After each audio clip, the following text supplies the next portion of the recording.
She'd been gone 20 years. The town wouldn't recognize her, but she'd recognize it. Every building, every shadow, every lie it had become. The woman rode into Red Hollow on a black horse just after dawn. Dust rose behind her like smoke from something burning.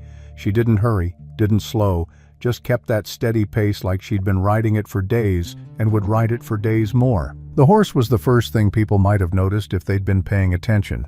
Big, black as midnight, moving with the kind of discipline that didn't come from fear. It came from trust. But nobody was paying attention. Red Hollow had stopped noticing strangers years ago. Too many had passed through. Too many had left. The ones who stayed learned to keep their eyes down and their questions to themselves. The woman sat easy in the saddle, no tension in her shoulders, no urgency in her posture. Her hat was pulled low, casting her face in shadow. A long coat dusty from travel, boots worn but cared for. Everything about her said she'd done this before, ridden into places that didn't want her, and ridden out again when she was done. The main street stretched ahead, wide, too wide for a town this size, like it had been built with bigger dreams than it could ever fill. The buildings leaned slightly tired, sun-bleached wood, cracked porches, windows filmed with years of dust. No river ran through Red Hollow. No railroad stopped here. There was no reason for this place to exist anymore. And yet it did. Places like this didn't live on hope. They lived on habit and fear. The woman's eyes moved constantly, not nervous, observational. She clocked the saloon on her left. 2 stories, balcony facing the street. Good vantage point. She noted the general store ahead, the sheriff's office across from it, door closed. The livery stable at the far end half empty. She knew these streets, knew them like you know the layout of a house you grew up in even decades later. Your feet remember where the floorboards creak. Your eyes remember which windows let in the morning light. But she didn't let that show.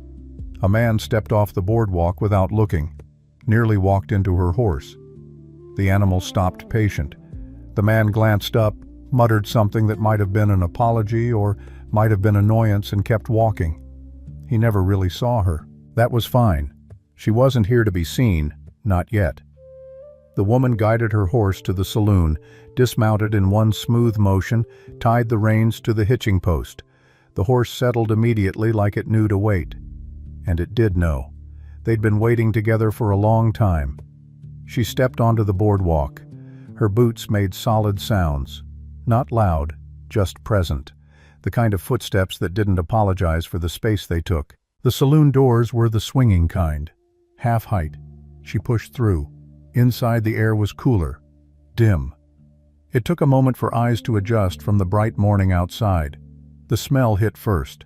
Whiskey, tobacco, sweat, wood that had soaked up decades of all three.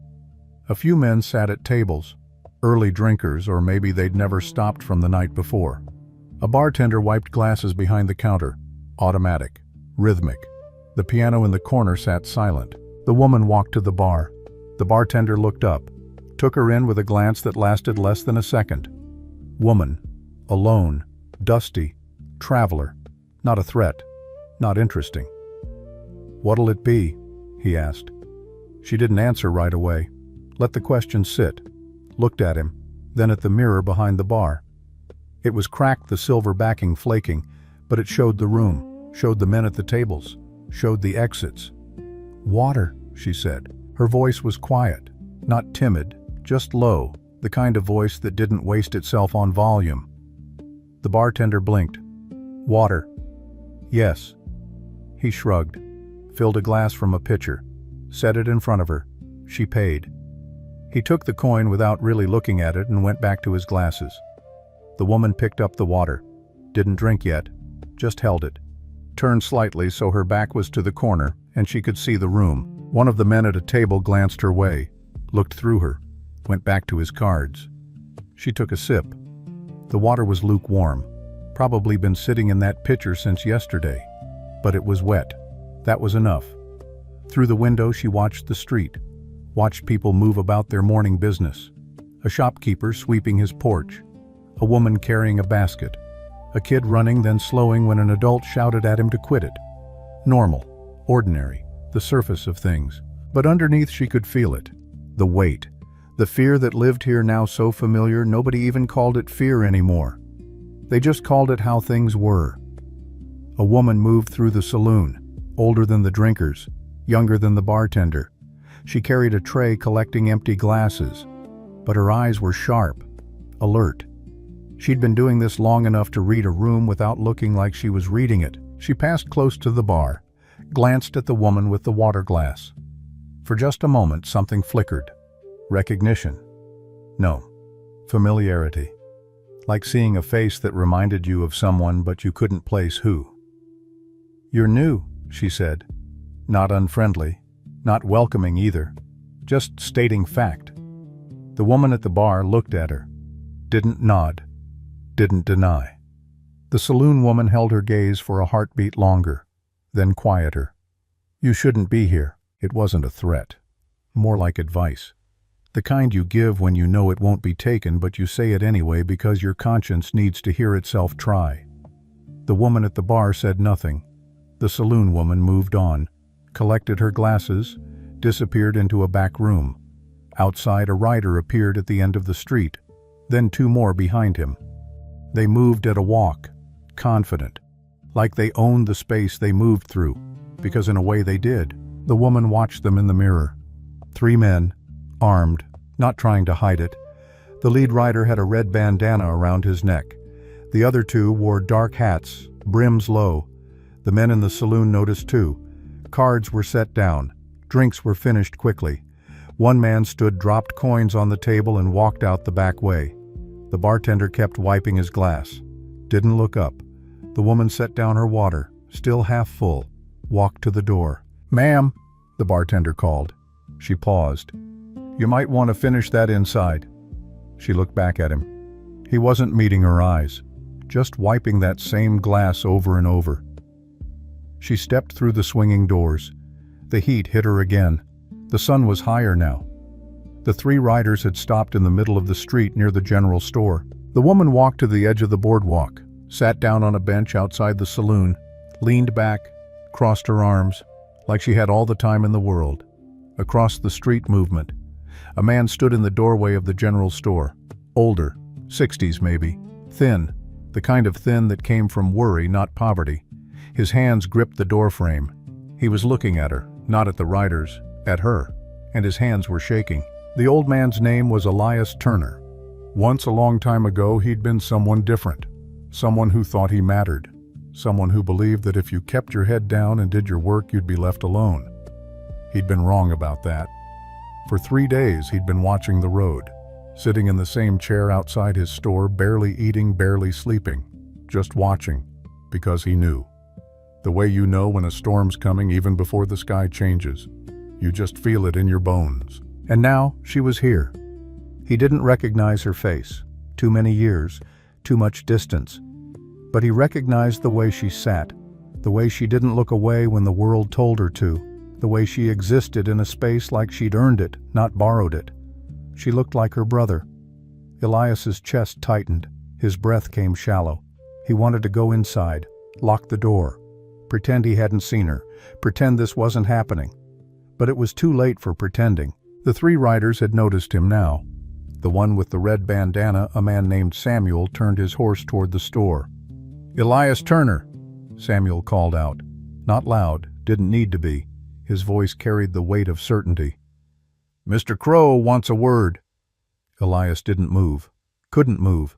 Samuel walked his horse closer. The other 2 followed.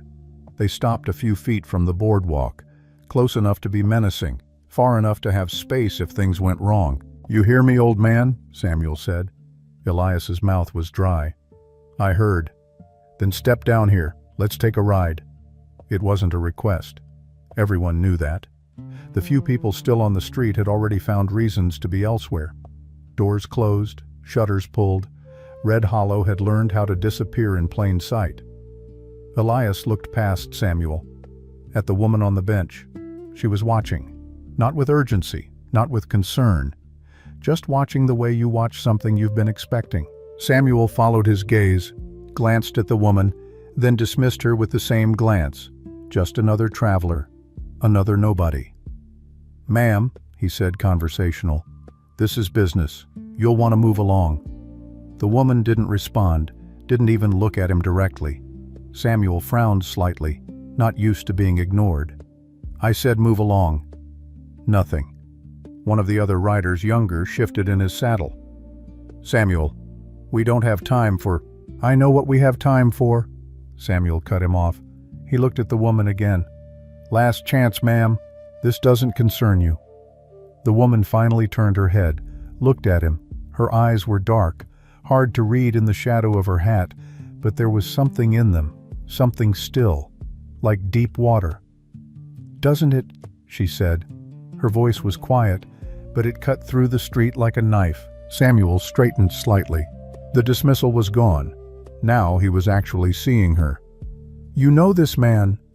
The woman stood, slowly, no rush, no hesitation. She stepped off the boardwalk into the street. Elias's breath caught. "No, don't." But he wasn't sure if he was saying it to her or to himself. The woman walked toward Samuel's horse, stopped about 10 feet away, far enough to be respectful of the animal, close enough that conversation didn't need to be shouted. "I know him," she said. Samuel's hand drifted closer to the gun at his hip, not drawing, just resting near. The other two riders did the same. Tension threaded through the air like wire pulled tight. "Then you know he's got business with Mr. Crow," Samuel said, "and you should know better than to interfere with that." The woman tilted her head slightly. "What if I told you I've been waiting for this?" Samuel blinked. Waiting for what? For him to come looking for Elias Turner. That got his attention. All three riders were focused on her now. Really focused. The casual arrogance had drained away, replaced by something sharper. Wariness. "Who are you?" Samuel asked. The woman didn't answer. Elias stepped forward. His legs barely held him. "She's—" "Nobody," the woman interrupted. "I'm nobody." "Then why are you here?" Samuel's voice had an edge now. The woman looked at Elias, really looked at him for the first time. Her expression didn't change, but something passed between them. Recognition, history, weight. "Because," she said, turning back to Samuel, 20 years ago, Elias Turner gave your boss a name, gave him my brother's name." The street went still. Samuel's eyes narrowed. "Your brother?" "Yes." "And what happened to your brother?" The woman's voice stayed level, flat.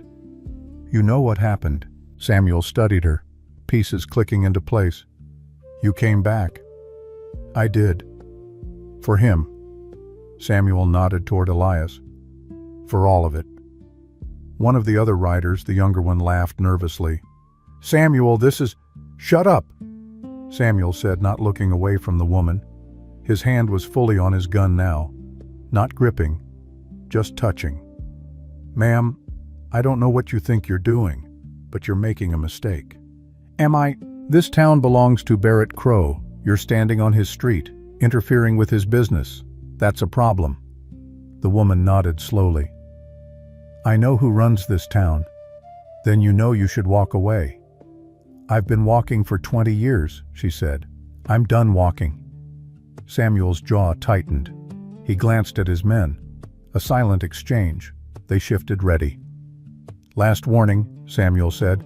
"Step aside. Let us take the old man. Whatever you think you're owed, this isn't the way." The woman stood perfectly still. No tension, no fear, just that deep, still calm. "When you ride back to Crow," she said, "tell him something for me." "What's that?" "Tell him I'm not here for the old man." She paused. Let it settle. "I'm here for him." Samuel's face hardened. "That's a bold thing to say." "It's a true thing to say. Truth doesn't mean much when you're dead." The woman smiled. It wasn't warm. It wasn't cruel. It was just acknowledgement. Of him. Of what he'd said. Of what was about to happen. "No," she agreed. "I suppose it doesn't." Samuel's hand moved toward his gun. And that's when everything changed. The woman was already in motion. Not fast in the way people think of fast. No wild scramble. No desperate lunge. just efficient, practiced. The movement of someone who'd done this so many times it had become reflex. Her coat swept back. Her hand found the grip of her revolver. Samuel realized his mistake. Saw it in that split second before metal cleared leather. He'd been talking when he should have been moving, been posturing when he should have been shooting. Too late. The first shot cracked through the air. Samuel jerked in his saddle. His eyes went wide. He looked down at his chest where a dark stain was already spreading. His gun fell from his hand, clattered into the dust. He swayed, tilted, fell. The second rider reacted. Fast. Faster than Samuel. His hand was on his gun, pulling it free. The woman's arm pivoted. Smooth. No wasted motion. The second shot. Louder than the first somehow. Or maybe it just felt that way because now there was no pretense, no conversation, just violence. The second rider spun, caught in the shoulder. His gun went flying. He grabbed at the wound, crying out. His horse bolted, and he fell hard into the street. The third rider, the young one, froze. His hand was halfway to his gun, but he stopped, staring at his companions, at the woman, at the inevitability in her eyes. "Don't," she said. He swallowed. "I don't." His hand moved, not toward his gun, toward the sky. Surrender. But the woman's gun was already leveled at him. "Wait," he said. "I'm not." The third shot cut him off. He fell backward off his horse, didn't move again. Silence crashed down like a physical thing. Heavy. Suffocating. 3 bodies in the street. 3 horses spooked and skittish, moving away from the smell of blood and gunpowder. The woman stood in the middle of it all. Her gun still raised, smoke drifting from the barrel. She looked at each body. Confirming. Professional. Then, satisfied, she lowered the weapon, opened the cylinder, ejected the spent shells. They clinked onto the hard-packed dirt. From her coat she pulled fresh rounds, loaded them, 1, 2, 3, methodical, calm. Clicked the cylinder shut, holstered the gun. Only then did she look around. The street was empty, or seemed to be, but she could feel the eyes. Behind every window, every cracked door, every shadow, everyone had seen. The woman turned to Elias. He was still standing on his boardwalk, pale as death itself, shaking. "Get inside," she said. Her voice was the same as before. Quiet. Steady. Like she'd just had a conversation, not killed 3 men. Elias's mouth opened. Closed. No words came. "Get inside," she repeated. "They'll come now. All of them." He finally found his voice. "They were always going to come." The woman nodded. "I know." She walked past him, past the store, past the entire street, back to her horse still tied outside the saloon, still waiting patiently.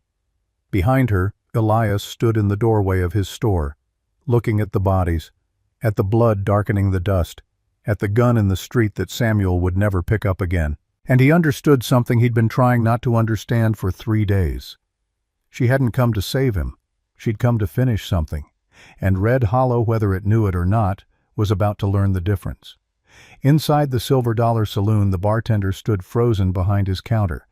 The woman who'd warned the stranger earlier stepped out from the back room, her face tight. "Mercy," the bartender whispered. "Did you see?" "I saw," Mercy said. "Who is she?" Mercy looked out the window at the woman untying her horse. "Someone who used to live here, a long time ago. You know her?" "I know who she was." Mercy's voice was quiet, sad. "I don't know who she is now." Outside, the woman mounted her horse, rode slowly down the street, away from the bodies, away from the store, toward the edge of town. She stopped on a small rise, looked back at Red Hollow. The sun was higher now, the heat building, the day settling into itself. From up here she could see the whole town, every building, every shadow. She'd been 7 years old the last time she stood on this hill. Her brother had brought her here, pointed out the different places, told her what each one was for. This town could be something, he'd said, something good. She'd asked him what he meant. A place where people don't have to be afraid, where doing the right thing doesn't get you killed. She'd asked if he thought it would ever be that. He'd smiled, squeezed her shoulder. I'm going to try." Now, 20 years later, she looked at what his trying had cost. A grave on a hill outside town. No marker, no name, just another piece of dirt that used to be a person. She turned her horse, rode back down toward Red Hollow. There was more to finish, and she'd only just started. The news reached Barrett Crow before the bodies were cold. He was in his office above the Silver Dollar when his lieutenant knocked. 3 short raps, the code for urgent. "Come." The door opened. The lieutenant stepped in. Young, efficient, he'd learned not to waste Crow's time with preamble. 3 men down, Main Street." Crow looked up from the ledger he'd been reviewing. His face didn't change. No surprise, no anger, just attention. "Which 3? Samuel, Reed, the kid Marcus." Crow set down his pen, carefully, aligned it with the edge of the ledger. "How?" "Gunshot, all 3. "How many shooters?" The lieutenant hesitated. "1." Now Crow's eyebrow raised. Barely, but it was there. "1. "Yes, sir." "Tell me." The lieutenant shifted his weight. "A woman." Silence filled the room. Not uncomfortable, just waiting. Crow stood, walked to the window, looked down at the street. From here he could see the bodies, 3 dark shapes in the dust, could see the small crowd starting to gather, the vultures human and otherwise. "A woman," he repeated. Not a question, just turning the words over, testing them. "Yes, sir. Alone. Nobody knows who she is." "Where is she now?" "Rode out, East Road, stopped on the hill, then came back. She's outside town, set up camp near the old creek bed." Crow turned, looked at his lieutenant. "You're sure 1 woman? 3 of my men?" "I'm sure." "Samuel was fast." "Yes, sir." "Reed was smart." "Yes, sir." "And the kid was young, but he was learning." The lieutenant said nothing. There was nothing to say. Crow walked to a small table, poured himself whiskey, didn't offer one to the lieutenant, took a slow sip. "I want to see the bodies," he said. Main Street had that stunned quiet that comes after violence, like the air itself was holding its breath. Crow walked slowly, deliberately. Let people see him. Let them remember that even when 3 of his men were dead, he didn't rush, didn't panic. Control came from consistency, from showing that nothing, not even death, could make you act outside your nature. Sheriff Dutch Holloway stood near the bodies. Technically, he should have been doing something official, investigating, taking statements, enforcing law. But everyone knew that law in Red Hollow was a performance at best, and Dutch had forgotten his lines years ago. "Mr. Crow," Dutch said as he approached. Nervous, always nervous. Crow nodded, knelt beside Samuel's body. The shot had taken him center mass, clean entry wound, no exit. The bullet was still inside. Professional shot, not lucky, not random. Someone who knew exactly where to aim for maximum damage with minimum waste. Crow stood, moved to the second body. Reed, shoulder shot, but Reed had fallen badly. Broken neck from the impact with the ground. The bullet might not have killed him. The fall did. Interesting. The third body. Young Marcus. Headshot. Quick, merciful in its way. The boy had probably tried to surrender. Probably begged. It hadn't mattered. Crow straightened, looked at Dutch. "You see it happen?" "No, sir. I heard the shots. By the time I got here, it was over." "Anyone see it?" Dutch glanced around. People were watching from windows, doorways, but no one met his eyes, no one volunteered. "Folks are saying Elias Turner was involved," Dutch offered. "The woman she was protecting him, or something like that." Elias Turner. Crow turned the name over in his mind. "Bring him to me." "Sir, I don't think—" "That wasn't a request, Dutch." The sheriff swallowed, nodded, walked toward the general store. Crow remained with the bodies. His lieutenant stood a respectful distance back. 3 shots, Crow asked. "That's what people are saying. 3 shots, 3 bodies." Crow looked down at Samuel. "She didn't miss, didn't waste bullets, didn't hesitate." "No, sir." "That takes training, experience." He paused. Or certainty. Sir, Crow looked up at the hill where his lieutenant had said the woman stopped. Someone who's been thinking about this for a long time, rehearsing it, waiting for it. That's not anger. That's not impulse. That's preparation meeting opportunity. He walked toward the saloon. The lieutenant followed. Inside, Mercy was cleaning glasses, same as always, but her hands were steadier than Dutch's. She'd seen violence before. It didn't shake her the way it shook men who pretended they were hard. Mercy, Crow said, sitting at his usual table, the one in the corner where he could see the whole room. Mr. Crow. She set down a glass. Tell me about the woman. Mercy met his eyes. Most people couldn't do that. But she'd been running this saloon when Crow arrived in Red Hollow, before he owned it, before he owned everything. She was one of the few people who remembered when things were different. She came in this morning, Mercy said, ordered water, sat at the bar, watched the street. You talked to her, briefly. What did you say? Mercy's jaw tightened slightly. I told her she shouldn't be here. Why would you say that? Because I recognized her. Crow leaned forward. Explain. Mercy set down the glass she'd been wiping. Not her specifically, but something about her. The way she moved, the way she looked at things. Like she knew this place. She's been here before. Long time ago. Had to be. She wasn't more than a child then. Crow's eyes narrowed.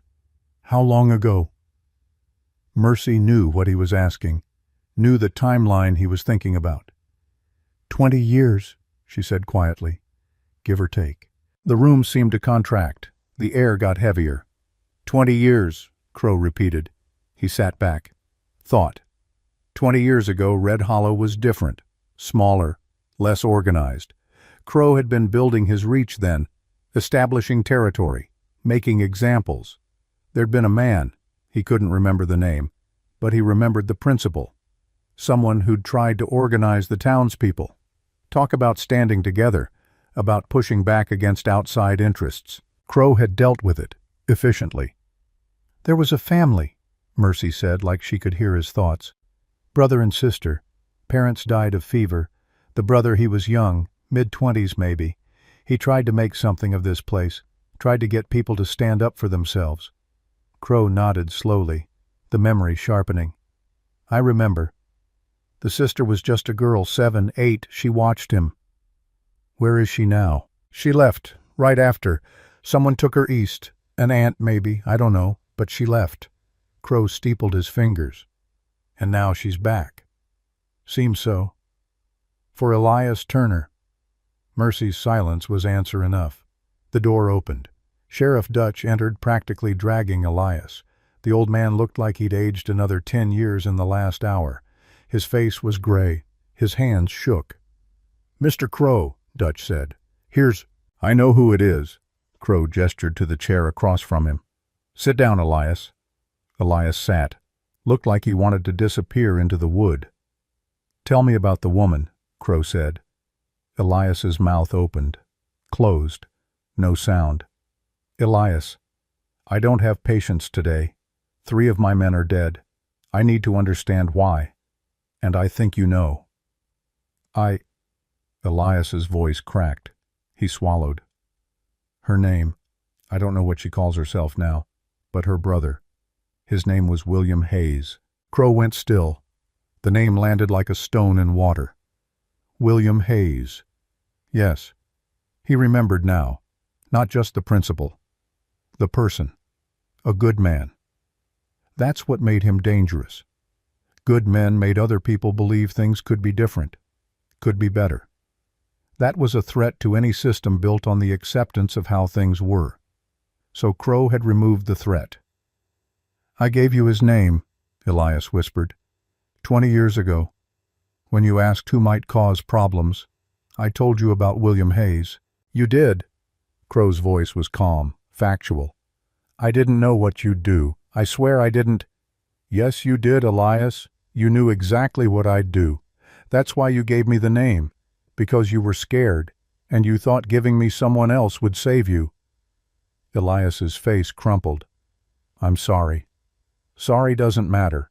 What matters is that his sister is here, and she's killed 3 of my men, which means this isn't finished." Crow stood. "Where is she?" "I don't know. She rode out. She told me to get inside, said they'd all come now." "They'll all come," Crow repeated.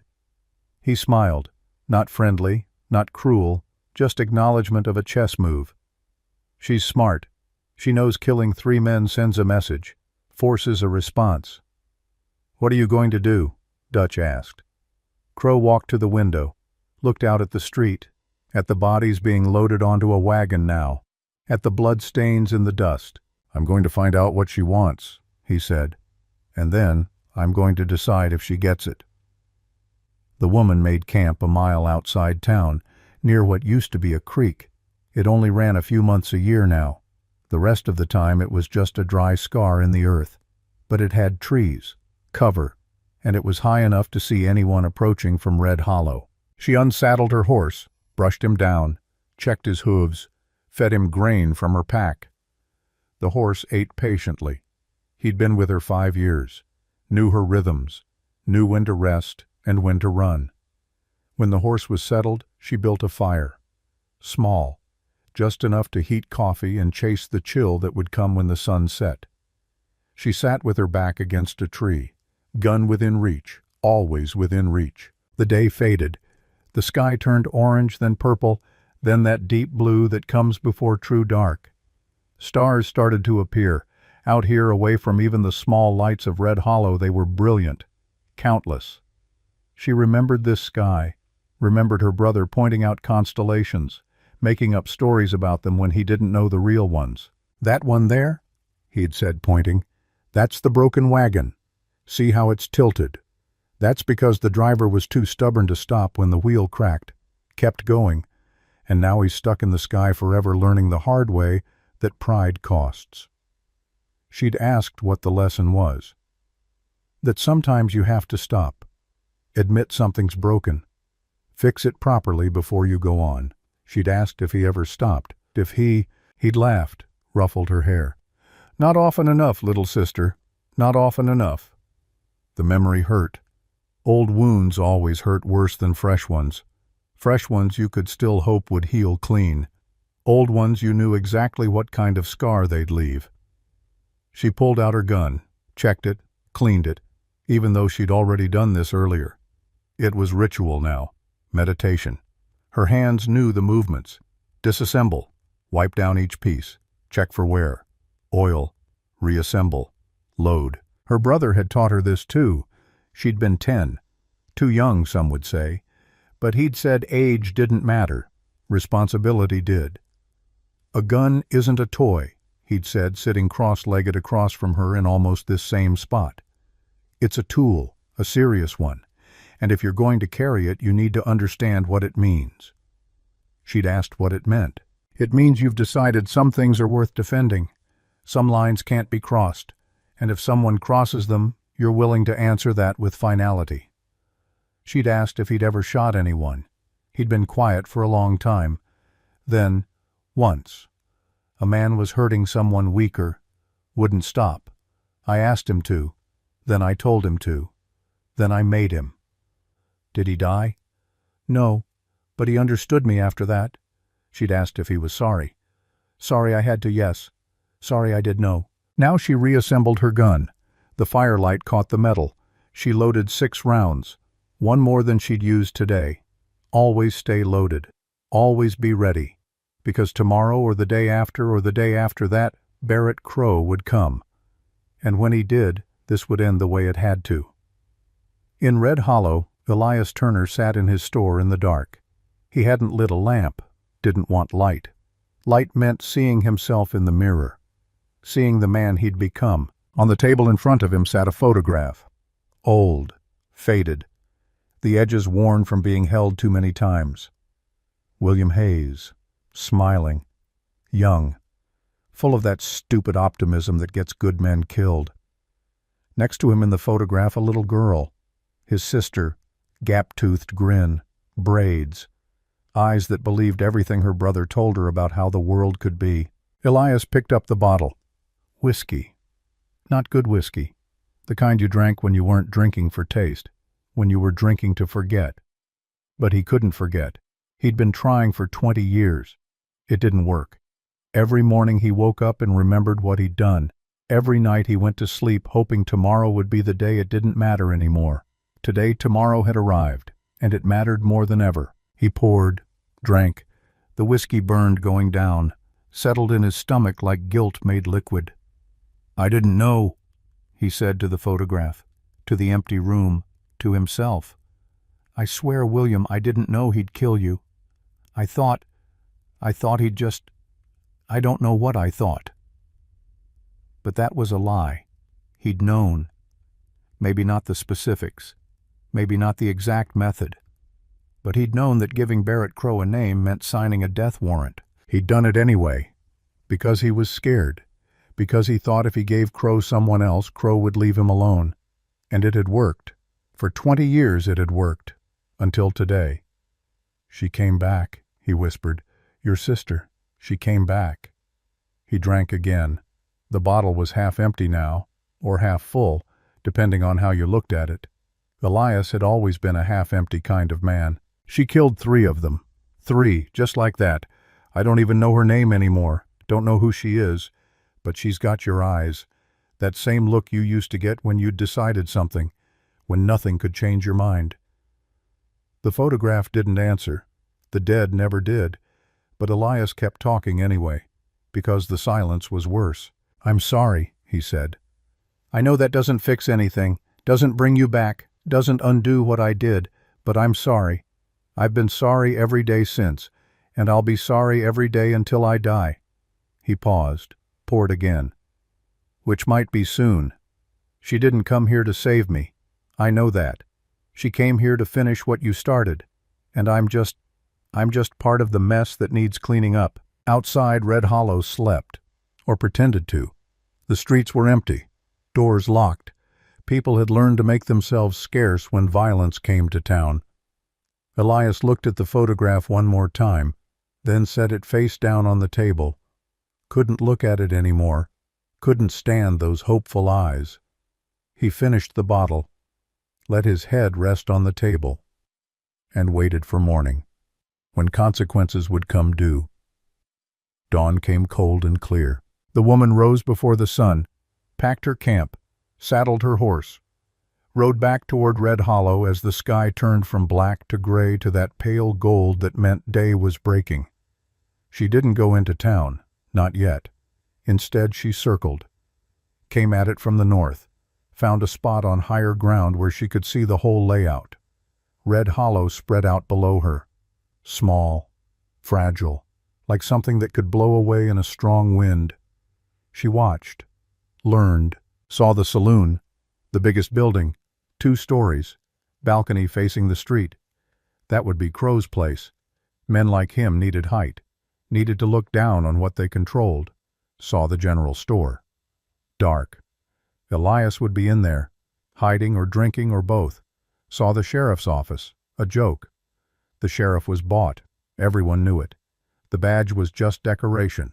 Saw the patterns. Who moved where? Who avoided what? The invisible lines people didn't cross. She saw the system Barrett Crowe had built, and she saw how it could break. After an hour, she rode down, into town, openly. She wanted to be seen, tied her horse outside the saloon again, same post as yesterday, pushed through the doors. The saloon was quiet, too early for drinkers, but Mercy was there, behind the bar, wiping the same eternal glasses. She looked up when the woman entered. No surprise, like she'd been expecting this. "Coffee?" Mercy asked. The woman nodded, sat at the bar. Mercy poured, set the cup down. The woman wrapped her hands around it, let the warmth seep in. "You've got people nervous," Mercy said. "Good. Crowe's looking for you." "I know.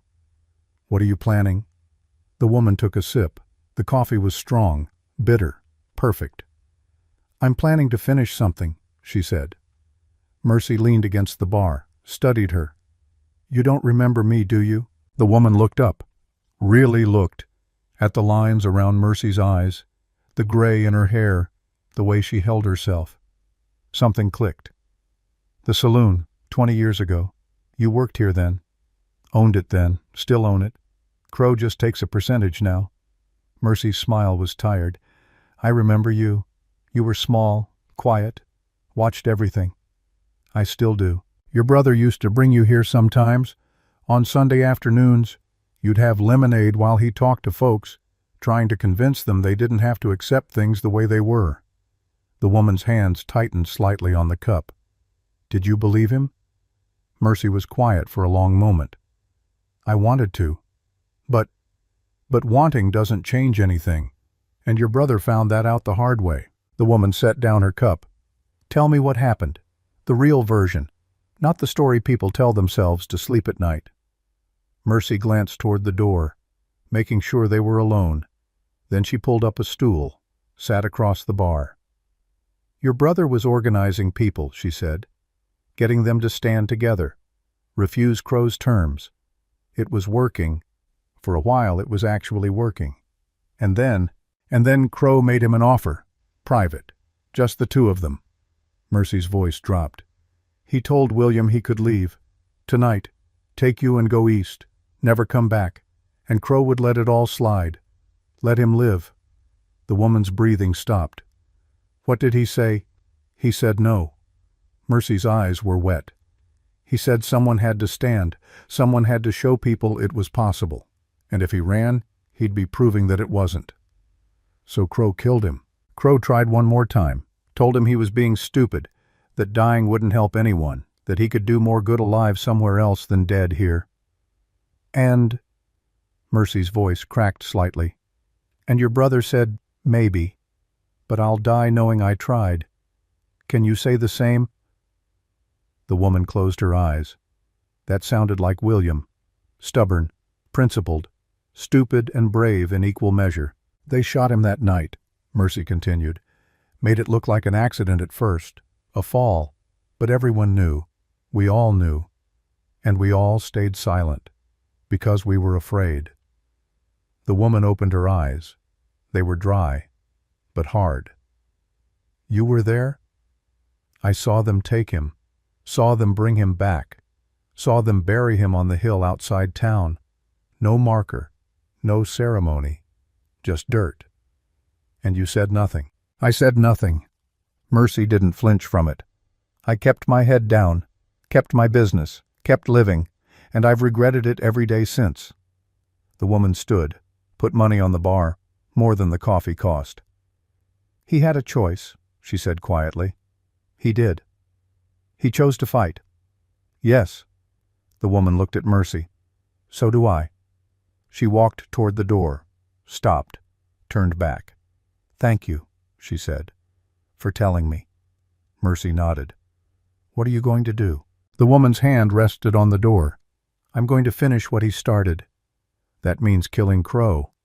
I know. He won't be like the others. He's smart, careful. He won't underestimate you now. Good, the woman said. I'd hate for this to be easy. She pushed through the door, into the morning sun. Behind her, Mercy stood alone in the empty saloon, and for the first time in 20 years she felt something like hope, even though she knew it would probably get her killed. The woman spent the day watching, not from a distance. That would have been safer, but safety wasn't what she'd come for. She walked Red Hollow's streets like she owned them, like the 20 years away had been a brief absence, not an exile. People noticed.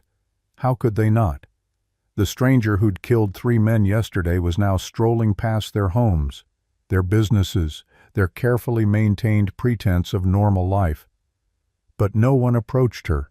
No one asked questions. Fear had a way of making people polite. She stopped outside the livery stable, the same one where William used to keep his horse, a brown mare named Patience. The woman wondered if the mare had lived. Probably not. 20 years was a long time for a horse. The stablemaster, an old man with bent shoulders, glanced at her, then found something very interesting to look at in the back of the barn.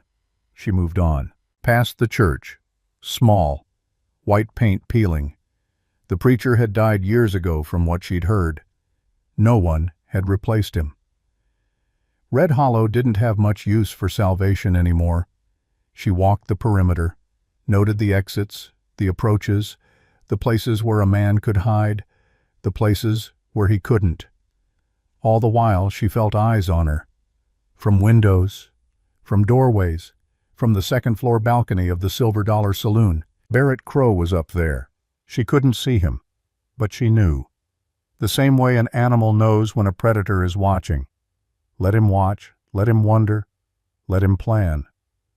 She was planning too. By noon she was back at the saloon, sat at the same table in the corner, the one with a view of the door and the street beyond. Mercy brought her food without being asked. Bread, cheese, some kind of stew that had been simmering since morning. "You're making him nervous," Mercy said quietly, setting down the plate. "Am I walking around like that, bold as brass? He's not used to people who don't fear him." The woman broke off a piece of bread. "I'm not people." Mercy almost smiled. "No, I suppose you're not." She left the woman to her meal. The stew was good, simple. But that was the thing about frontier food. It didn't need to be complicated, just needed to be enough. She was halfway through when the door opened. A man stepped in, not one of Crow's riders. Someone else, older, maybe 50, dressed better than most folks in Red Hollow. Vest, clean shirt, boots that had seen polish recently. He looked around the saloon, found her, walked over. "May I?" He gestured to the chair across from her. The woman chewed, swallowed. "It's a free country." He sat, folded his hands on the table, looked at her with the kind of assessment men in power use, measuring, calculating. "My name is Thomas Grant," he said. "I work for Mr. Crow." "I know who you work for." "Then you know I'm here on his behalf." "I assumed." Grant cleared his throat. "Mr. Crow would like to speak with you, privately. No trouble. Just a conversation." The woman took another bite of stew, let him wait while she chewed, swallowed. "Why?" "To understand your intentions, to see if there's a way to resolve this situation without further complications." "Complications." She said the word like it tasted bad. "That's what you call 3 dead men. 3 men who drew on you first, from what I understand. Self-defense is reasonable. Mr. Crow recognizes that." "How generous of him." Grant shifted slightly, uncomfortable. He'd been sent to negotiate, but he wasn't negotiating from strength, and they both knew it. "Ma'am, I don't know what happened between you and Mr. Crow in the past, but whatever it is, maybe there's a way to make it right. Money, land, safe passage to wherever you want to go. He's willing to discuss terms." The woman set down her spoon, looked at him. "Terms," she said. "Yes, ma'am." "Tell me something, Mr. Grant. Do you know who I am?" He hesitated.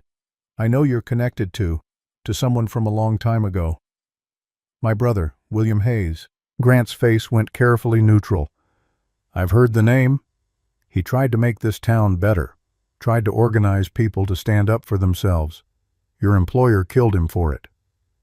"That was 20 years ago, before my time. Time doesn't change what happened." "No, ma'am. But it does change what's possible. Mr. Crow is a different man than he was then. Red Hollow is different. Maybe there's room for reconciliation." The woman leaned back, studied him. "You believe that?" Grant met her eyes. "I believe Mr. Crow wants to avoid more bloodshed. If that can be accomplished, then yes. I believe it's possible. And if I say no," his face hardened slightly, "then things will get worse, for everyone." "Is that a threat?" "It's a reality, ma'am. You killed 3 men. You can't kill them all. And if this becomes war, people will die. People who have nothing to do with whatever grievance you're carrying." The woman picked up her spoon again, took another bite of stew. "Tell Mr. Crow I'll meet with him," she said. Grant's shoulders relaxed slightly. "When?" "Tomorrow, sunrise, out front of the saloon." "Tomorrow morning, agreed. I'll tell him." He stood, turned to leave, then paused. "Ma'am, if I may, Mr. Crow is a reasonable man when given the chance, whatever happened before. Maybe there's a way forward that doesn't end in more graves. The woman looked at him. You're new to Red Hollow, aren't you, Mr. Grant? 3 years. Then you don't know. This town is already full of graves. Some have markers, some don't, but they're there, under every street, every building. This whole place is built on what they buried. Grant's jaw tightened. That may be true, but adding more won't fix it. Maybe not, the woman said, but it'll finish it. He left without another word. Mercy appeared from the back. You really going to meet with him? I said I would. You think he'll negotiate in good faith? The woman finished her stew. No, but I want to hear what he has to say. Want to see if he's changed, if 20 years taught him anything. And if it hasn't, then tomorrow morning this ends the way it has to. Evening came slow and heavy. The heat of the day gave way to that peculiar stillness that settles over frontier towns when the sun drops. The woman was back at her camp, tending her horse, checking her gear, the rituals of preparation. She heard the footsteps before she saw him, deliberate, not trying to hide, announcing presence. Elias Turner emerged from the trees. He looked worse than yesterday, if that was possible, like he'd aged another decade overnight. I know you don't want to see me, he said, stopped a respectful distance away. The woman continued brushing her horse, didn't look at him. But I need to tell you something, before whatever happens tomorrow. She said nothing, but she didn't tell him to leave. Elias took that as permission, came closer, not too close, just enough to be heard without shouting. What I told you yesterday, about giving your brother's name to Crow, that was true, but it wasn't the whole truth. Now she looked at him. Go on. Elias's hands shook. He clasped them together to stop it. Didn't work. I told you I was scared, that Crow threatened me, that I thought giving him someone else would save me. All of that was true. He swallowed hard. But that's not why I did it. The woman set down the brush, turned to face him fully. Then why? The word came out like pulling a knife from a wound. Jealousy. Silence. The word hung between them, heavy, ugly. Your brother, Elias continued, his voice breaking. People listened to him, respected him. When he walked into a room, people noticed. When he spoke, they heard him. He mattered. And you didn't. I was nobody, the shopkeeper, the man you bought nails from, that's all. I could have lived in Red Hollow my whole life, and when I died, people would barely remember my name. The woman's face was stone. So when Crow asked for names, Elias said, when he wanted to know who might cause trouble, I didn't just think about saving myself. I thought maybe if your brother was gone, maybe people would look at me. Maybe I'd matter. He was crying now, not sobbing, just tears running down his weathered face. I was small, petty. I wanted what he had, and I thought taking it from him would give it to me. Did it? The woman's voice was cold, clinical. No, it made me smaller, made me nothing. For 20 years I've been nothing, less than nothing, because at least nothing has the excuse of being empty. I'm full of what I did, and it rots inside me every single day. The woman walked toward him. He flinched, but she didn't strike him, just stood close enough to see every line of guilt etched into his face. You gave him up because you were jealous, she said. Yes. You sent him to die because you wanted people to notice you. Yes. And did killing him make you matter? Elias's face crumpled. No, they forgot him. And they never saw me to begin with. I traded his life for nothing, less than nothing. The woman stared at him, through him. You're telling me this now. Why? Because tomorrow you might kill me. And if you do, I want you to know. I want you to know it wasn't just fear. It was worse. It was envy. It was me being so small and broken that I couldn't stand seeing someone good, someone trying to make things better. He met her eyes. I deserve whatever you decide to do. I've deserved it for 20 years. The woman was quiet for a long time. The fire crackled. The horse shifted weight. Night sounds carried from the trees. Finally she spoke. "I'm not going to kill you, Elias." Relief flooded his face. "Thank you. Thank you, Not because you don't deserve it," she cut him off, "but because living with what you are is worse than dying could ever be." The relief drained away. "You're going to wake up every morning," she continued, "for whatever years you have left, and you're going to remember that you killed a good man because you wanted to feel important, and that will be your punishment, every single day." Elias's legs nearly gave out. He caught himself on a tree. "Death would be mercy," the woman said. "I'm not giving you mercy. I'm giving you justice." She turned back to her horse. "Now leave. I have work to do." Elias stumbled away, into the dark, carrying his confession like chains. The woman watched him go, then returned to her preparations. Tomorrow would be different. Tomorrow she'd face the man who'd actually given the order, who'd actually pulled the trigger. Elias was just small, broken, a coward who'd traded a good man's life for nothing. Barrett Crow was something else entirely. And when the sun rose, they'd settle accounts. In Red Hollow, in the room above the Silver Dollar, Barrett Crow sat at his desk. Thomas Grant stood before him, delivering his report. "She agreed to meet?" Crow asked. "Tomorrow, sunrise, out front." What was her demeanor? Grant considered.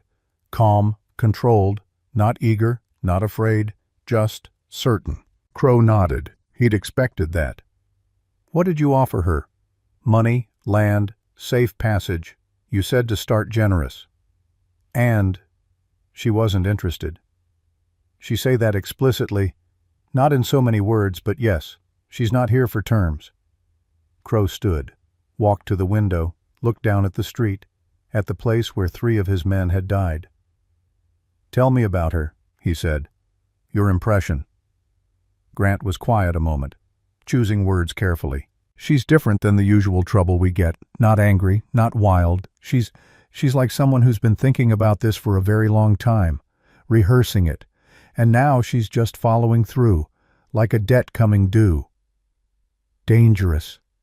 Very." Crow turned. "You think she can be reasoned with?" "I think she can be talked to. Whether she can be reasoned with, I don't know, sir, but I think you should be very careful tomorrow." "I'm always careful, Thomas." "With respect, sir. This is different. The men she killed, they were good, fast, and she dropped them like they were nothing. If tomorrow goes wrong, it won't."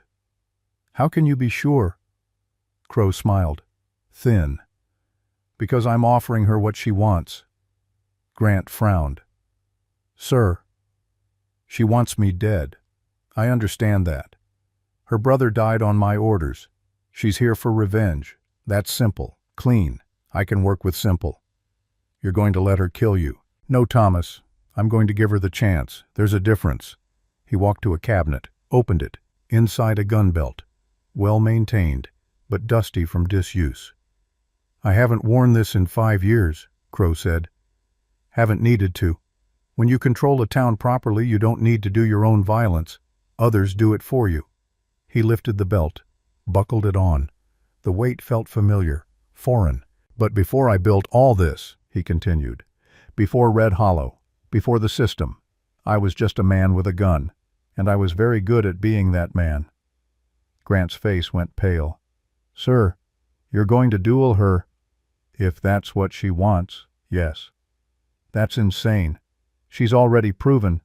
She's proven she can shoot 3 men who weren't expecting her. Tomorrow she'll face 1 man who is, and we'll see if 20 years of waiting has made her better, or just more desperate." Crow checked the gun, drew it. The motion was smooth, muscle memory, like riding a horse. You never really forget. "Set it up," he said. "Tomorrow, sunrise, just like she asked. You'll witness. So will the sheriff. I want it official, legal, a duel, agreed to by both parties. And if you lose," Crow holstered the gun, "then I lose. And Red Hollow gets what it's been waiting for, someone to kill the tyrant." He said it without irony, without self-pity, just stating a fact. "But I don't plan to lose." The night before the duel, the woman didn't sleep. She sat by her fire, gun disassembled in front of her, cleaning each piece with the kind of attention that bordered on reverence. This gun had been her brother's. He'd given it to her when she was 12, too young probably, but he'd said she needed to know, needed to be able to protect herself. He'd taught her to shoot, to breathe, to wait for the exact right moment. Most people shoot too fast, he'd said. They panic, they rush, but the difference between living and dying is often just 1 second, one breath, one moment of calm when everyone else is chaos. She'd asked if he'd ever been scared. Every time, he'd said. Fear is good. Fear keeps you sharp. It's panic that kills you. She reassembled the gun, loaded it. 6 rounds, each one seated carefully, each one a decision. Tomorrow one of these rounds would end Barrett Crow, or one of his would end her. She was ready for either. The fire burned down to coals, the stars wheeled overhead. The night grew cold. She pulled her coat tighter, rested her hand on the gun, and waited for dawn. Sunrise came clear and cold. The woman rode into Red Hollow as the first light touched the tops of the buildings. The street was empty, but she could feel the people. Behind windows, doors cracked just enough to see. She dismounted outside the Silver Dollar, tied her horse. The animal was calm, steady. He'd been through this before. Different towns, different men, same ending. The saloon doors opened. Barrett Crow stepped out. He was older than she'd expected, 50 maybe, gray at the temples, lines around his eyes. But he moved like a younger man, confident, controlled. He wore a gun belt, clean, well-maintained. The gun itself looked old, used, but cared for. Behind him came Thomas Grant and Sheriff Dutch Holloway, witnesses. Crow stopped about 20 feet away, studied her. "You look like him," he said. "Your brother, same eyes." "I know. Thomas told me you wanted to talk. I'm here to talk." The woman's hand rested easy near her gun, not touching, just ready. "What happened to my brother?" she said. "Tell me from your side." Crow considered. "He was trying to organize people against me, against my business interests. I gave him a chance to walk away. He refused. So I removed the problem. You killed him. I gave the order. Other men pulled the trigger. But yes, I'm responsible." The honesty was unexpected, but not unwelcome. "Why?" she asked. "Because what he was doing threatened everything I'd built, threatened the stability of this town. If people started believing they could stand against me, the whole system would collapse. And that would be bad. For me, yes. For the town." He paused. "Maybe, maybe not. But it wasn't a risk I was willing to take." The woman took a step forward. Crow didn't move. "He had a family," she said. "A sister who worshipped him. A life he was building. And you took that because it threatened your profit margin." "I took it because the world doesn't run on good intentions. It runs on power. And your brother was trying to redistribute power without understanding what that actually costs. It cost him his life." "Yes. And I'm sorry for that. Not sorry I did it, but sorry it was necessary." The woman's eyes were hard. "You really believe that killing him was necessary?" Crow met her gaze. "I believe that in that moment, with the information I had, it was the only choice I could see. Would I make the same choice now, 20 years later? I don't know. But I can't change what's done." "No," the woman said. "You can't." She took another step. Now they were maybe 15 feet apart. "Thomas offered me terms," she said. "Money, land, safe passage. And you refused." "I did. Because you want me dead." "Because I want this finished." Crow nodded slowly. "Then let's finish it." He walked to the center of the street. The woman followed. They stood facing each other, 20 paces apart. Thomas Grant's voice shook slightly. This doesn't have to happen. Mr. Crow, please." "It's all right, Thomas," Crow said, not looking away from the woman.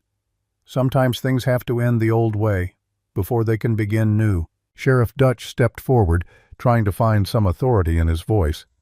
"As Sheriff of Red Hollow I have to ask, are you both sure about this?" "Yes," Crow said. "Yes," the woman said. Dutch swallowed. Then it's agreed. At the count of 3, you both draw. May God have mercy on whoever falls." He stepped back. The street was silent. The sun was just clearing the horizon. Long shadows stretched across the dust. The woman's breathing was slow, steady, the way William had taught her. Crow's hand hovered near his gun, relaxed, but ready. "1," Dutch called. The woman thought of her brother, of the photograph Elias kept, of the grave on the hill with no marker. 2. Crow's eyes never left hers. In them she saw something unexpected. Not fear, acceptance. Like a man who'd always known this day would come. 3. Both moved. Crow's hand moved first, fast, faster than a man his age should move. Years of practice don't fade. They settle into muscle, into instinct. His gun cleared leather in a motion so smooth it looked effortless. The shot cracked across the morning air. But the woman was already moving. Not away. Sideways. A shift of weight. A step that had been rehearsed 1,000 times in her mind.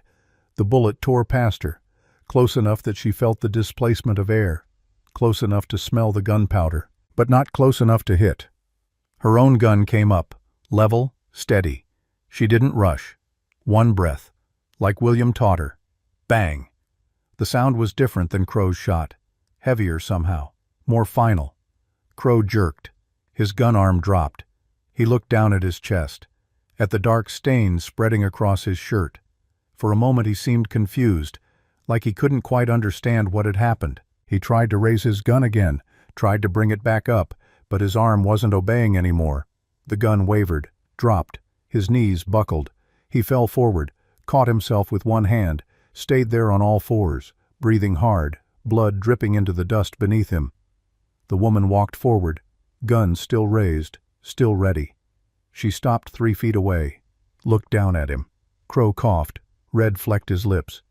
"Good," he said, voice wet, struggling. "That was very good." "I know," the woman said. He looked up at her, tried to smile. "Your brother would be proud. My brother is dead." "Yes." Crow coughed again, harder. "And now, so am I." His arm gave out. He collapsed fully, face in the dirt, chest still rising, falling, slower each time. The woman stood over him, watching, waiting. After what felt like minutes but was probably only seconds, the movement stopped. Barrett Crow was dead. The silence that followed was absolute. No one moved. No one spoke. Even the wind seemed to hold its breath. The woman lowered her gun, opened the cylinder, ejected the spent shell. It clinked onto the ground next to Crow's body. She reloaded. One fresh round, clicked the cylinder shut, holstered. Only then did she look around. Thomas Grant stood frozen, face pale, hand halfway to his own gun but not completing the motion. Sheriff Dutch had backed up several steps, looking like he wanted to be anywhere else. From windows and doorways faces appeared, cautious, uncertain. The woman walked to her horse, untied the reins. "Wait," Thomas called, found his voice finally. "You can't just—" She turned, looked at him. "Can't just what?" Thomas swallowed. "Kill a man and ride away. Watch me. The law." "The law?" The woman's voice was quiet, but it cut. "You want to talk about law, in a town where the sheriff takes orders from a criminal, where justice hasn't existed for 20 years, you want to talk to me about law?" Dutch flinched, but didn't argue. Thomas looked at Crow's body, at the blood soaking into Red Hollow's dust, at the end of the system he'd served. "What happens now?" he asked. Not aggressive, just lost. "That's up to you," the woman said. "All of you. You can build something better, or you can find another Crow. That's your choice." She mounted her horse. The animal shifted weight, ready to move. "But her—" She nodded toward the saloon where Mercy stood in the doorway. "She remembers when this town was different. When people tried to make it better, ask her, and decide if you want to try again, or if you want to keep living like this. She turned the horse. "Wait!" Mercy called, stepped off the boardwalk. "You're leaving." "I'm done here." Just like that. The woman looked at her. "I came to finish something. It's finished." "And Elias?" "Elias lives. That's his punishment." Mercy nodded slowly, understanding. "What about you? Where will you go?" The woman looked east, toward the rising sun, toward roads she hadn't traveled yet. "Somewhere else," she said. "There's always somewhere else." She rode down the main street, past the bodies, past the people emerging slowly from hiding, past the general store where Elias Turner stood in the doorway. She didn't look at him, didn't acknowledge him. That was part of his punishment, too. To be unseen, the way he'd always felt. At the edge of town, she stopped, looked back. Red Hollow spread out behind her, small, fragile, broken in some ways. But maybe with Crow gone it had a chance to heal. Or maybe it would just find a new way to be broken. That wasn't her concern anymore. She'd done what she came to do. The rest was up to them. The woman rode for an hour before stopping, found a rise that gave her a view back toward Red Hollow. The town looked even smaller from here, like something that could disappear if you looked away too long. She dismounted, let her horse drink from a small stream, sat on a rock and looked at the horizon. The morning was clear, beautiful even, the kind of morning that made you forget for a moment that the world was hard. She pulled out the gun, her brother's gun, now hers, looked at it in the sunlight. She'd killed 4 men with this weapon, 3 riders who'd underestimated her, 1 tyrant who hadn't. Was it enough? She didn't know. Revenge was supposed to feel like something. Satisfaction, maybe, or release. But all she felt was tired, and alone. She thought about what Mercy had asked. Where would she go? The truth was, she didn't know. For 20 years, she'd had a purpose, a direction. Find Red Hollow, find the men responsible, make them answer for what they'd done. Now that was finished, and she didn't know what came next. The horse nuzzled her shoulder, gentle, patient. She stood, holstered the gun, ran her hand down the horse's neck. "Just you and me now," she said quietly, "like always." The horse exhaled, steady, uncomplicated. Horses didn't worry about purpose, they just kept moving. Maybe that was enough. She mounted, turned the horse east, and rode toward whatever came next. Behind her, Red Hollow faded into the distance. A memory, a chapter closed, but not forgotten, never forgotten. In Red Hollow the day unfolded slowly. Sheriff Dutch organized some men to move Crow's body. They laid him out in the saloon. Someone would need to build a coffin, dig a grave, do all the things you do when someone dies, even if that someone was Barrett Crow. Thomas Grant sat at Crow's desk, looking at ledgers, at records, at the intricate system of control that had kept Red Hollow running for 2 decades. It was all falling apart already. Within an hour of Crow's death, people were making their own decisions. A merchant refused to pay his weekly protection fee. A debtor decided his loan was paid in full regardless of what the book said. A woman who'd been too afraid to speak up about being cheated found her voice. The system only worked when everyone believed it would be enforced, and the only man who could enforce it was dead. Thomas could try to hold it together. He had the records, the contacts, the infrastructure, but he didn't have the will. He'd come to Red Hollow 3 years ago looking for opportunity, found it working for Crow. Good money, respect of a sort, protection. But he'd never ordered a man killed, never pulled a trigger, never crossed certain lines. Now those lines didn't matter anymore. The whole game had changed. He stood, walked to the window, looked down at the street where Crow had fallen. Someone had already scrubbed away most of the blood, but you could still see the stain, dark against the lighter dust. 20 years of control, of power, of fear, ended in seconds by a woman with a gun and a memory. Thomas made a decision.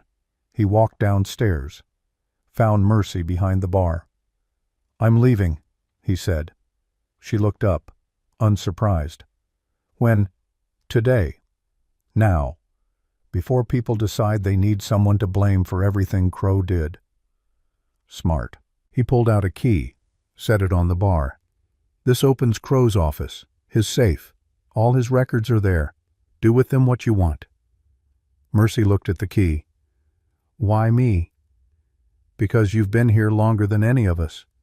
You remember what this place was before. Maybe you can help it become that again." He turned to leave. "Thomas," Mercy called. He stopped. "You weren't a bad man. You just worked for one. Remember the difference." He nodded and left. By evening he'd be gone from Red Hollow. By next week he'd be in another territory, another town, another life. But he'd remember this place. Remember the woman who rode in alone, who faced down the devil they'd all been too afraid to challenge. He'd remember. And maybe in some small way, he'd be better for it. Elias Turner sat in his store as the sun climbed higher. People walked by outside. Some glanced in. None entered. He'd opened the door like always. Set out the goods like always. Pretended today was normal. But it wasn't normal. Everyone knew what he'd done. The woman hadn't told them directly. But word spread.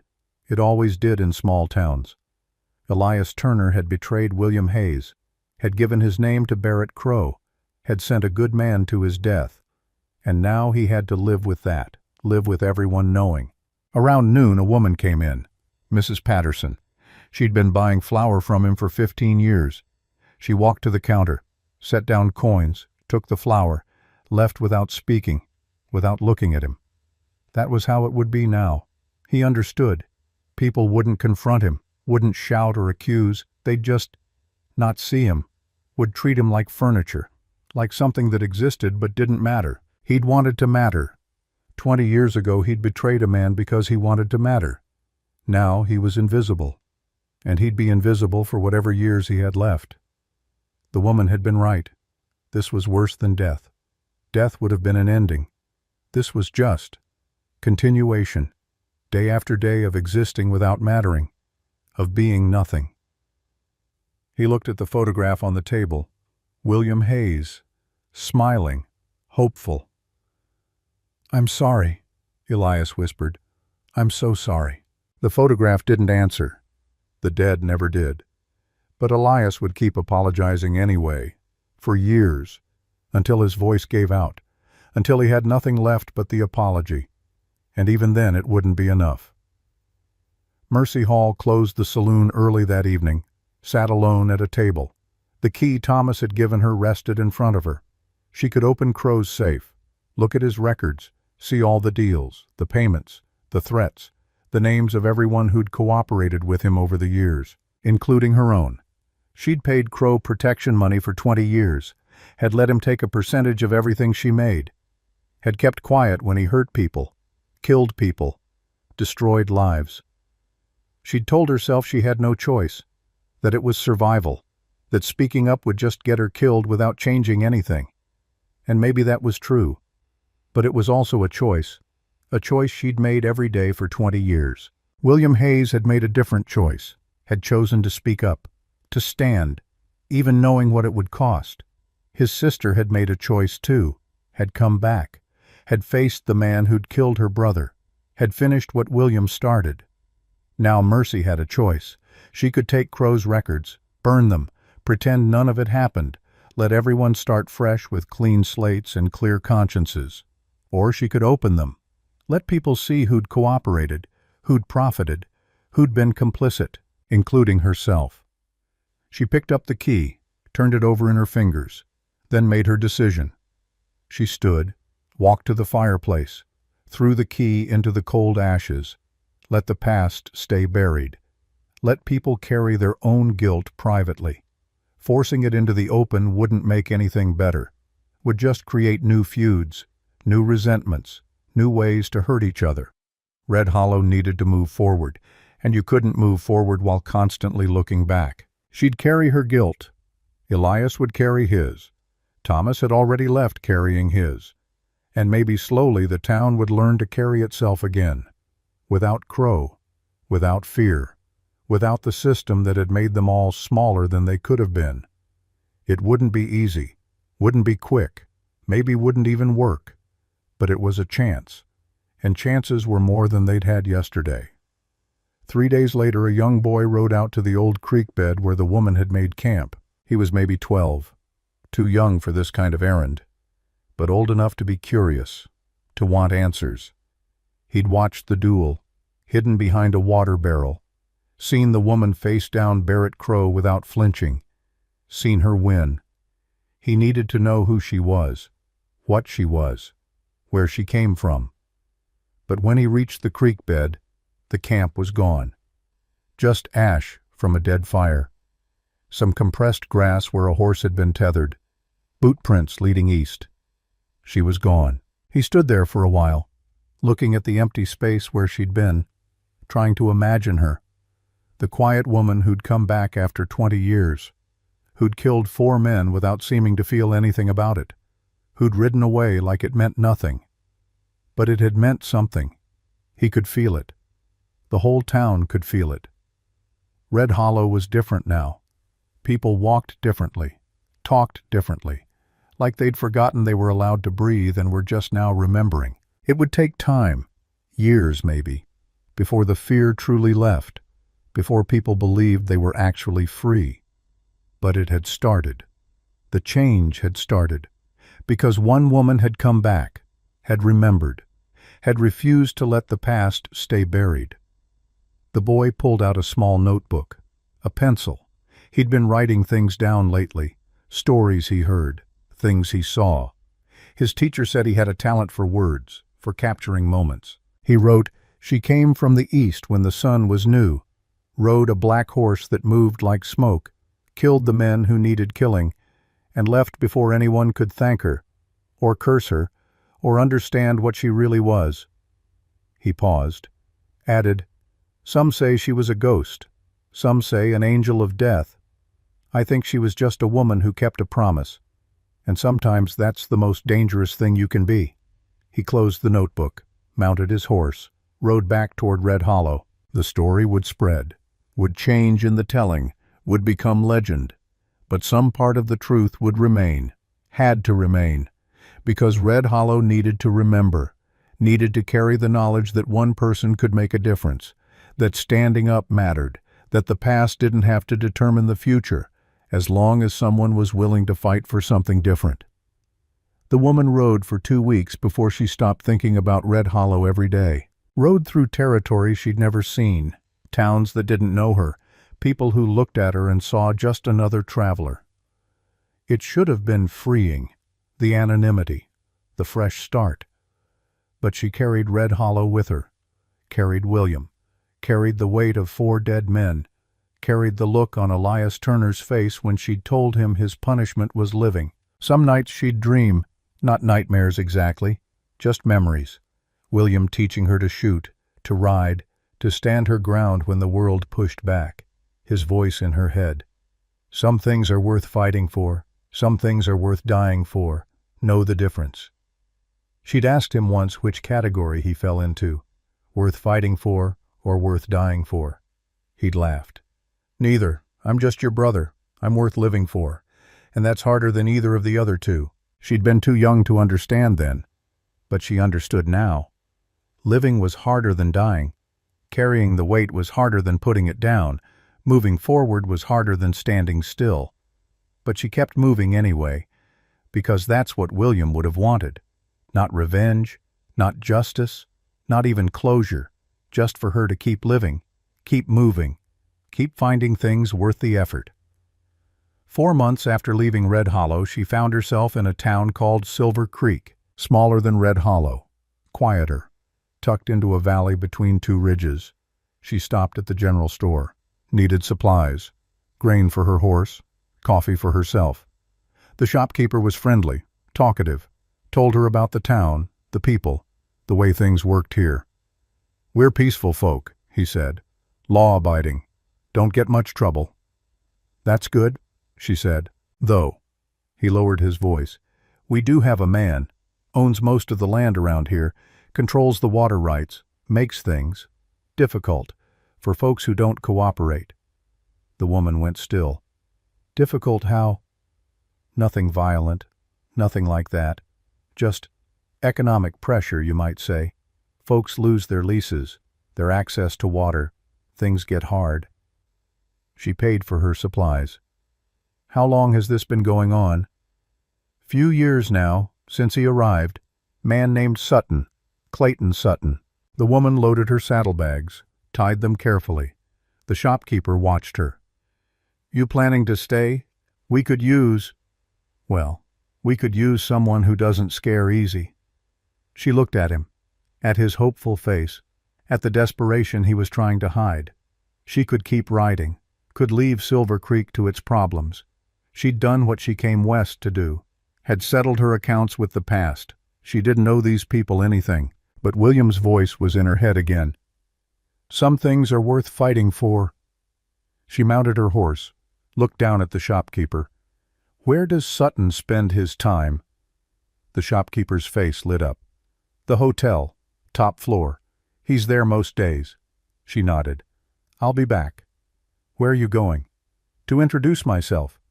She rode toward the hotel, not fast, not slow, just steady, because she'd learned something in Red Hollow, something she hadn't expected to learn. She'd thought finishing her business would bring her peace, would let her put down the gun and live quiet. But that wasn't who she was anymore. Maybe it never had been. She was her brother's sister, carried his lessons, his beliefs, his stubborn refusal to let bad men win just because fighting them was hard, and there would always be bad men. Towns that needed someone to stand up, someone to push back, someone willing to do what others were too afraid to do. She couldn't save them all, couldn't fix every broken town, right every wrong, but she could try, one town at a time, one bad man at a time. William would have done the same, would have kept fighting until there was nothing left to fight with, so she would too. Not for revenge anymore, not for closure, not even for justice, just because it needed doing, and she could do it. The hotel came into view. 3 stories, well-maintained, owned by Sutton probably. She dismounted, tied her horse, checked her gun. 6 rounds, like always, enough to finish what needed finishing. She walked into the hotel. The clerk looked up. Can I help you, ma'am? Clayton Sutton, she said. Which room? The clerk's face went pale. I can't tell you that. Yes, you can. Something in her voice made him reconsider, made him understand that this was inevitable, that he could help or he could get out of the way, but he couldn't stop it. 3rd floor, he whispered. End of the hall. She walked to the stairs, started climbing. Behind her the clerk watched, then quietly walked out the front door. By the time she reached the 3rd floor, the street outside was clearing, people finding reasons to be elsewhere, getting out of the way of whatever was about to happen. They'd seen this before. Different town, different woman, but the same pattern. Someone arrives, someone who doesn't scare, someone who sees what's wrong and decides to fix it. Usually that someone ends up dead. But sometimes they win. And when they do, everything changes. The woman walked down the hall. Her boots made quiet sounds on the wooden floor. She stopped outside the last door, could hear voices inside. Men talking, laughing, comfortable, safe. That was about to change. She knocked, 3 times, firm. The voices stopped. Footsteps approached. The door opened. A man stood there, 40 maybe, well-dressed, confident, used to being in charge. Can I help you? He asked. Polite, but with an edge, like he was already categorizing her, deciding if she was worth his time. The woman looked at him, saw Barrett Crow, saw every man who'd ever decided his comfort was worth someone else's suffering. My name doesn't matter, she said quietly, but you're Clayton Sutton. I am, and you are. Someone who's heard things, about water rights, about economic pressure, about how hard things are for people who don't cooperate with you. Sutton's face hardened. I don't know what you've heard, but my business is legal, legitimate. If you have a complaint, take it to the sheriff. The sheriff works for you, doesn't he? Sutton smiled, thin. "I employ a lot of people in this town, the sheriff, the mayor, most of the landowners. I make this town work, like Barrett Crow made Red Hollow work." The smile vanished. "What?" "Barrett Crow. You know the name?" Sutton's hand moved toward his belt, toward a gun the woman hadn't seen but had assumed was there. Men like this always carried guns, always thought they'd need them someday. "I know the name," Sutton said carefully. "I heard he died. Few months back. Shot down in the street by some woman." "That's right. You're a long way from Red Hollow, ma'am." The woman's hand rested near her own gun, relaxed, but ready. "Not that far," she said. "And men like Crow, like you, they're everywhere. Different names, different towns, same pattern. I'm nothing like Crow. Aren't you?"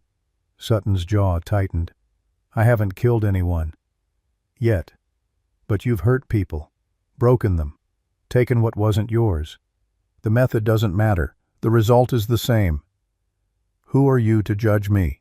The woman was quiet for a moment, thinking about William, about Red Hollow, about Elias Turner living with his guilt, about all the small ways people destroyed each other.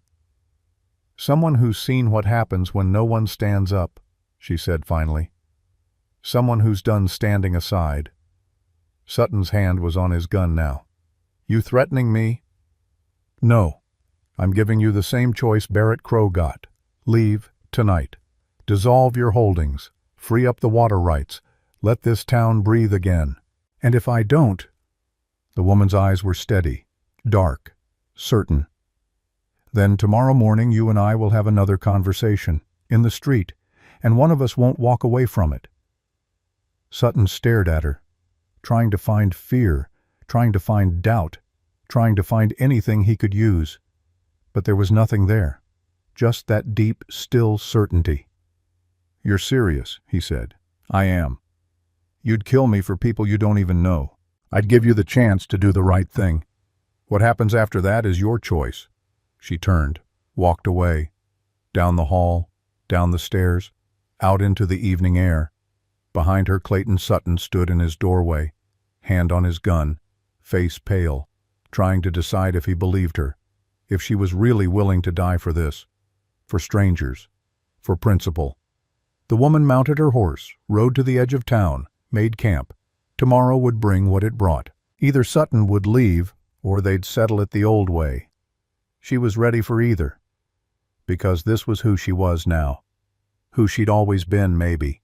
She just hadn't known it until Red Hollow, her brother's sister, carrying his fight, carrying his refusal to let bad men win, one town at a time, one choice at a time, for as long as she had breath and bullets. She built a fire, tended her horse, cleaned her gun, and waited for dawn. Somewhere in the distance a coyote called. Another answered. The sounds of the wild, of things that survived by being sharp, by being ready, by never backing down. The woman lay back against her saddle, looked up at the stars, the same stars William had pointed out all those years ago, the same sky, the same world, but different now, changed, because she'd changed it. Not fixed, not healed, just different. And maybe that was enough. Maybe that was all anyone could ever do. Change one small piece of the world, make one small stand, fight one small fight, and hope it mattered. She closed her eyes. Let sleep come. Tomorrow would bring what it brought, and she'd be ready. In Red Hollow the seasons turned. Summer faded into fall, fall into winter, winter into spring. The town changed slowly, the way most things change, not all at once, not dramatically, just gradually, like erosion, like growth. The sheriff started enforcing actual laws, stopped taking bribes. It was uncomfortable at first. People didn't know how to behave without the old system. But they learned. Merchants set their own prices, made their own deals. Some thrived, some failed. That was the risk of freedom. Mercy Hall kept running the saloon, but she changed the name. From the Silver Dollar to the Second Chance. People smiled at that, appreciated the sentiment. Elias Turner kept his store, kept existing. People still didn't talk to him much. still looked through him rather than at him. But he endured, day after day, year after year, carrying his guilt, earning his punishment through the simple act of continuing to breathe. And sometimes late at night when the store was closed and the streets were empty, he'd look at the photograph of William Hayes and whisper, "Your sister came back. She finished it. I thought you should know." The photograph never answered, but somehow saying it helped, made the weight a little lighter, made tomorrow a little easier to face. On the hill outside town, someone finally put a marker on William Hayes's grave. Simple, wooden, carved with a name and 2 dates and 1 line. He stood when others knelt. Nobody knew who put it there. Nobody asked. But everyone who passed it understood. Some things were worth standing for, worth dying for, worth remembering. And Red Hollow would remember, would carry the story of the woman who came back, who settled accounts, who changed everything by refusing to let the past stay buried. The story would change in the telling, would become legend, would grow larger than the truth. But some kernel of truth would remain, had to remain, because people needed to believe that one person could make a difference, that standing up mattered, that the world could change. Even if the change was small, even if it was hard, even if it cost everything, it was possible. And sometimes possibility was enough. The woman rode, through territories with no names, towns too small for maps, places where the frontier was still being written. She helped where she could, fought when she had to, kept moving when there was nothing left to do. She didn't think of herself as a hero, didn't want statues or songs, didn't need gratitude or recognition. She was just doing what needed doing, the way William had taught her. Some towns welcomed her, some feared her, some asked her to leave. She accepted all of it, didn't take it personally, just kept moving, kept fighting, kept finishing things that needed finishing. Along the way she met others like her, people who'd lost something, who'd been changed by loss, who'd decided that if the world was going to be hard, they'd be harder. Some became friends, for a while, until their paths diverged. Some became enemies, until one of them stopped being a problem, and some just passed through. Ships in the night, souls on similar journeys but different roads. She carried them all with her, all the people, all the towns, all the fights. They made her who she was, not just William's sister anymore, not just a woman with a gun and a grievance, something else, something harder to name, a force, a presence, a line in the sand, and wherever she went people would talk about her. The quiet woman on the black horse, who appeared when things were darkest, who stood when others couldn't, who finished what she started. They'd tell stories, make her larger than life, give her powers she didn't have, motives she didn't claim. But underneath all the embellishment, there'd be truth. She existed, she mattered, she changed things, and that was enough. 20 years after Red Hollow, the woman was older, harder, scarred in ways that didn't always show. But she was still riding, still fighting, still finishing things. She'd lost count of the towns, the men, the fights. They all blurred together after a while. Different faces, same story. Someone needed help, someone else needed stopping. She was there to do both, until the day she wasn't. It happened in a town whose name she'd forget by morning. A confrontation that should have been routine. A man who was faster than he looked. She saw it coming, saw the gun rise, saw the moment when everything changed. She drew, got her shot off first. But his shot still came, still found her. She felt it hit, felt the impact, the shock, the sudden understanding that this was different, this was the end. She managed to stay on her horse, managed to ride out of town, managed to find a quiet place under the stars. Then she couldn't manage anymore. She dismounted, more fell than stepped. Her horse stood close, patient, loyal to the end. She lay back against a tree, looked up at the sky, the same stars William had shown her, the same sky, the same world, different now. So different, but also the same.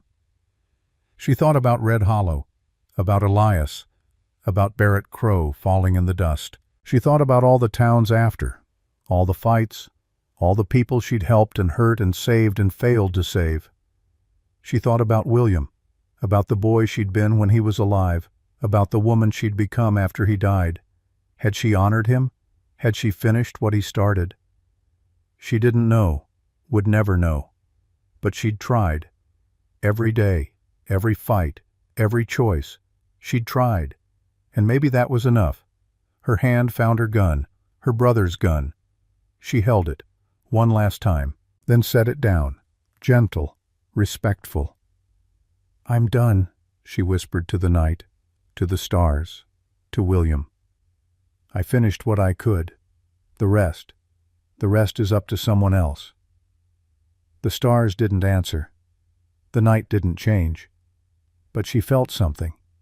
Peace, maybe. Or just acceptance. It didn't matter. She closed her eyes, let the darkness come.